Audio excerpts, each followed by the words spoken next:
আসসালামু আলাইকুম everyone, welcome to রান্নাঘরের জাদু ডব্লিউবি। আজকে আমাদের রেসিপি তালের রুটি। রুটি তো অনেক খেয়েছেন, তবে এভাবে একবার নরম তুলতুলে ফুলকো ফুলকো পাকা তালের রুটি বানিয়ে দেখুন। এত সুন্দর রুটি তৈরি হবে, দেখেই মন ভরে যাবে। বর্ষার এই পাকা তালের সিজনে তালের রুটি না খেলে পুরো আফসোস থেকে যাবে। এই রুটির এতটা স্বাদ দেখবে অন্য রুটি খেতে ইচ্ছে হবে না। ঘন্টার পর ঘন্টা রেখে দিলেও শক্ত হবে না। এই রুটি তালের ক্ষীরের সাথে খুবই ভালো লাগে খেতে। একবার এভাবে খেয়ে দেখুন। চলুন তাহলে রেসিপিটা শুরু করা যাক। তালের রুটি বানানোর জন্য প্রথমে একটা পাত্রে আমি 3 বাটি আটা দিয়ে নেব।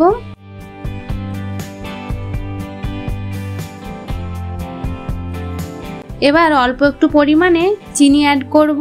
যদি তালের পাল্পটা খুবই মিষ্টি হয় তাহলে চিনিটা দেওয়ার কোনো দরকার নেই। খুব ভালোভাবে চিনিটা মিশিয়ে নিয়ে তালের পাল্প অ্যাড করব। আমি তালের পাল্পটা অল্প অল্প করে দেব, একসঙ্গে দেওয়া যাবে না। এই তালের পাল্পটা আমি আগে থেকেই নুন দিয়ে গরম করে রেখেছিলাম। তোমরা চাইলে কাঁচা তালের পাল্পও দিয়ে দিতে পারো।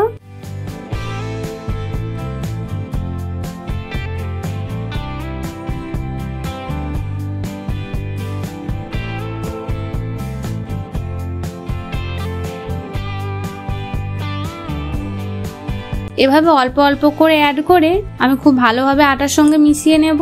আমার এখানে 2 বাটির মতো তালের পাল্প লেগেছে। এরকম খুব সুন্দর একটা ডো তৈরি করে নিতে হবে, আর ডোটা খুবই সফট করে মেখে নিতে হবে। এতে করে রুটিগুলো খুব সুন্দরভাবে ফুলে উঠবে। এবার আমি খুব ভালোভাবে মাখা হয়ে গেলে 10 মিনিটের জন্য রেস্টে রেখে দেব। 10 মিনিট পরে আবারও হাত দিয়ে আমি একটু মেখে নেব। আগের থেকে কিন্তু আরো সফট হয়ে গেছে।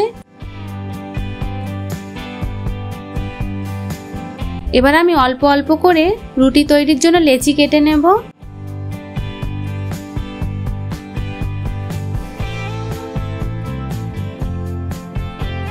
সবগুলো লেচি কাটা হয়ে গেলে লেচিগুলো আমি খুব ভালোভাবে সমান করে নেব।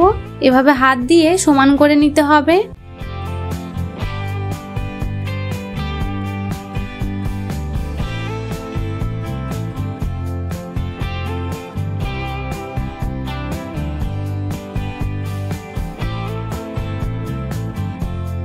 আমার সবগুলো লেচি খুব ভালোভাবে তৈরি করা হয়ে গেছে। এবার আমি বেলে নেব। তার জন্য অল্প একটু আটা ছিটিয়ে এক একটা লেচির গায়ে খুব ভালোভাবে আটা লাগিয়ে একটু চাপটা করে নিতে হবে। এবার খুব সুন্দরভাবে এভাবে বেলে নিতে হবে।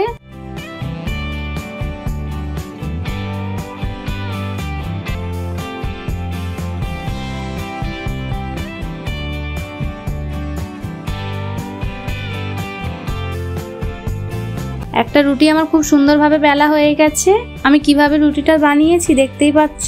খুব মোটাও না খুব পাতলাও না, এভাবে রুটিটা বেলে নিতে হবে। আমি আরো একটা বেলে দেখাচ্ছি।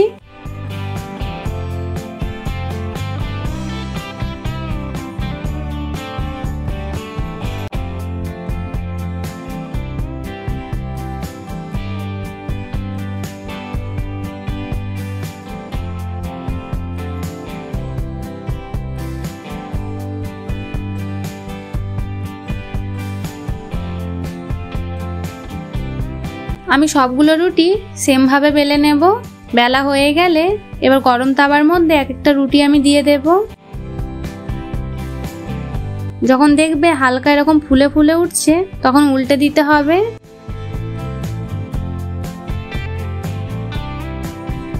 আবারও এক পিঠ হয়ে গেলে আবারও উল্টে দিতে হবে। এবার একটু এভাবে চেপে চেপে দিতে হবে, এতে করে খুব সুন্দরভাবে ফুলে উঠবে রুটিটা।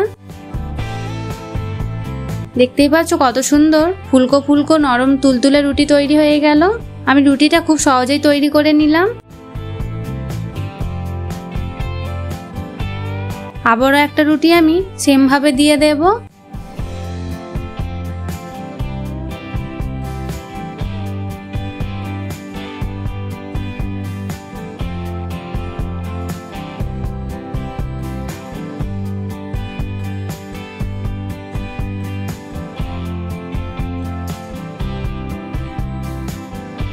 রুটিগুলো খুব সুন্দরভাবে ফুলে উঠছে। আমি সবগুলো রুটি সেম ভাবে তৈরি করে নেব। সবগুলো রুটি তৈরি করা হয়ে গেছে। খুব সুন্দরভাবে ফুলকো ফুলকো রুটি তৈরি হয়ে গেল। আশা করি এই সিম্পল রেসিপি আপনাদের খুবই ভালো লাগবে। আর যদি ভালো লেগে থাকে তাহলে অতি অবশ্যই কিন্তু কমেন্টে জানাতে ভুলবেন না। আরও এরকম রেসিপি দেখতে চাইলে চ্যানেলটা সাবস্ক্রাইব করে পাশে থাকবেন।